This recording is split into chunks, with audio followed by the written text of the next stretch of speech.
Why wake up? What's in it for me? Well, first let's address the obvious issue that it's not a choice like choosing what to eat for dinner off a menu. There's more that goes into it than a simple choice. For instance, for many people, awakening taps you on the shoulder. Awakening moves in your life and then moves into your life in a way that at first you may not realize what it is. You may ignore it or even try to suppress it. But at some point it's you are unable to ignore it. That's how it often happens with people.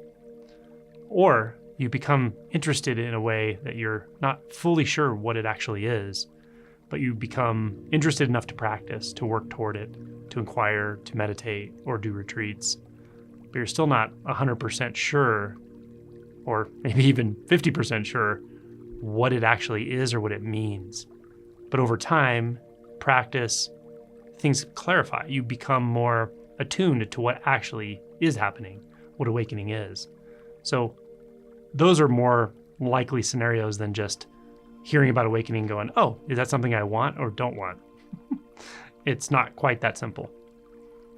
But that's not the crux of the question or the crux of this video. What's in it for you? Now, I will point out right away that in many traditions, or let's say schools of thought around enlightenment, awakening, Hinduism perhaps, Buddhism, Advaita Vedanta, but particularly in Buddhism, there may be almost a shaming of having that mindset of, what do I get out of it? Like, you should take the bodhisattva vows. You should want to do it for the right reasons already. But to me, that's not particularly authentic, because as you start out, before awakening and for quite some time after awakening, there's still a lot of personal motivation. There are ideas you have about what it's going to give you, or ideas about what it's going to mean ultimately, or where you will end up after these shifts in identity. So rather than just tell you you should vow to something bigger or better or more altruistic, I'm more inclined to tell you, be honest with yourself. Because we're complex. The mind is complex. The psyche is complex. And just through my own experience, it's become clear that there can be more than one agenda or more than one movement occurring simultaneously. And there often is. There can be a seeking energy, a seeker that you've identified with. There can be hidden or not so hidden beliefs that awakening is going to make you ultimately happy, or give you what you want, or give you better relationships, or allow you to enter mystical states on a constant basis. We can have these beliefs and motivations, and at the same time, the genuine, ineffable movement that drives this whole process can be moving in your life, can be clarifying itself. So the impetus to awaken is not a personal one at all, actually, because there really is no seeker. There really is no individual apart from everything. But there will be some perceptions along those lines until the ego structures or mental structures that allow that to occur dissipate or drop away. So don't convince yourself that you're doing this for a reason you're not doing it for. Because to me, that's just adding a layer of inauthenticity. It's not helpful. It's adding a sort of spiritual identity. Rather, be honest with yourself.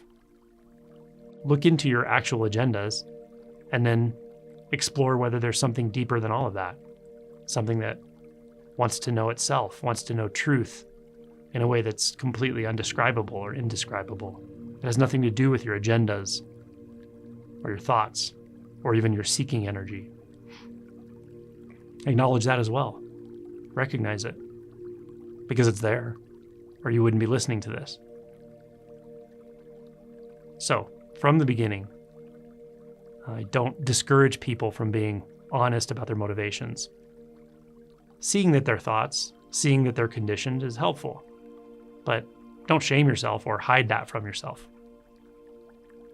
At some point, you may want to take bodhisattva vows. It may make sense to you in an aligned way, in a congruent way with your deeper understanding and insight.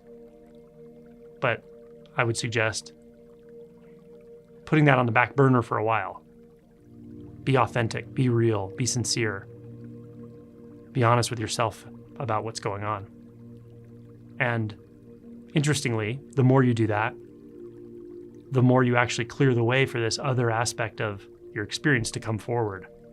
That which does not recognize an individual at all, doesn't recognize any particular agenda, doesn't care about your thoughts about the imaginary future or past. It's just not interested in that. And yet it is here. It's here right now, and it becomes more and more prominent in your experience. You more knowingly inhabit that with time. So start there. Start by acknowledging whatever it is that you perceive to be the purpose, the meaning, the impetus to bring awakening into your life. This leads to a more practical answer. What's in it for me? Well, practically speaking, there's nothing in it for the separate you, because the separate you is an illusion. There's nothing in it for the spiritual seeker, because the spiritual seeker is an illusion. But again, don't be unauthentic here. Maybe you've seen videos that say this, so you're supposed to believe that it's not there. That doesn't help. Adding beliefs don't help. At some point you will see that it's not there. You will realize that. Now, it's not you that realizes that, it realizes itself. But don't be inauthentic about where you are with this. Now, at some point, what's in it for you is a big release. Usually. For most people. A shift. A transformation at the most fundamental level. And following that for a time, there's often a peace and a joy. It's far deeper, far more primary, unassailable than you ever knew was possible in your adult life. That was the case for me. It's been the case for many, many people I talk to and interview and work with. So that's a huge release, a huge relief. It's not really for the little you. It's maybe for the infinite version of you. But sometimes that's so expansive, so clear, that even the sense of you is kind of in question. It's more like beingness, clarity itself. And that's great. It's your birthright. Now, following this, there's typically a sort of reversal of your experience. Never a full reversal, but a reversal from expansiveness, fluidity, clarity, even timelessness, sometimes spacelessness. There's a reversal from all of that being constant, always there, always available, always on, to being sort of intermittent. And then on the other side, there's this emotion and shadow work that comes into play. And I have a whole playlist on that. Things become very granular, very direct. You could think of it in terms of contraction. There is no fundamental contraction, but it will feel quite contracted at times. The emotions are unguarded, unfiltered, very direct, very immediate. And then as we explore and penetrate those emotions, there'll be more clarity, more expansion. And this sort of seesaw effect for a while. This is very much par for the course. Very intense stuff sometimes, but often leading to just more clarity, more ease. It's where the rubber really meets the road when it comes to awakening and liberation. Sometimes I'll refer to that first shift as a freebie. It's a big deal, often, for someone, because it's a big shift, a big change. But there's a large component of grace that comes into play there. Beyond that, you got to earn it. This is the fifth ox-herding picture.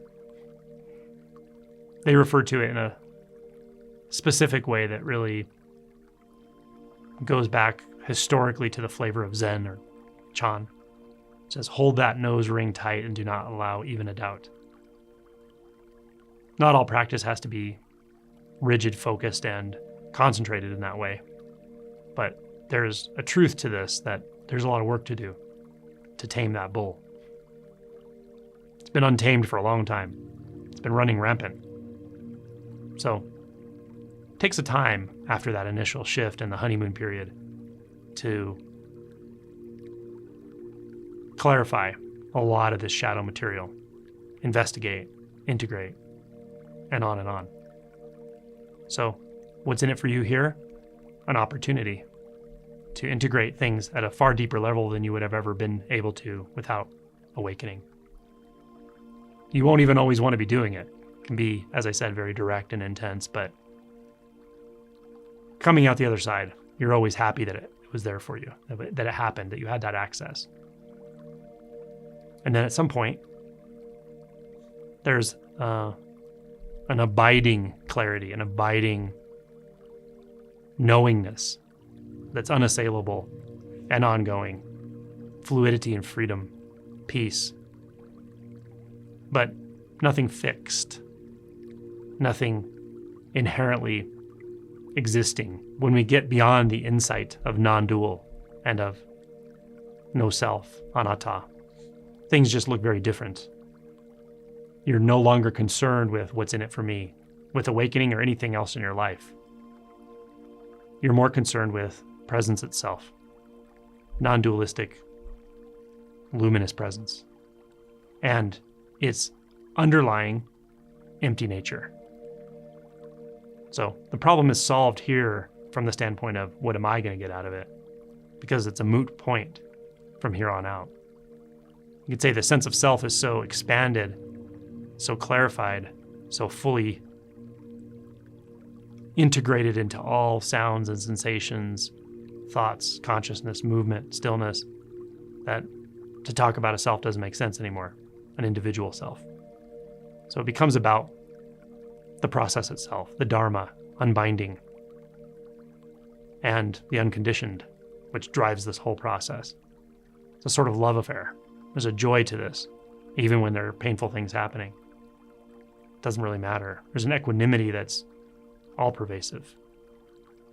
So there's a freedom here, but interestingly, it's a freedom from a lot of what we thought we were going to get. It's a freedom from seeking, a freedom from identifying with a separate, discrete, struggling self, freedom from needing anything any certain way. It's quite beautiful, and it's well worth all of the trouble, effort, struggle, release, surrender, confusion, grief. So it's the ultimate gift, but there's not really anyone separate to receive it. It's a gift unto itself. The gift of empty clarity, ultimately.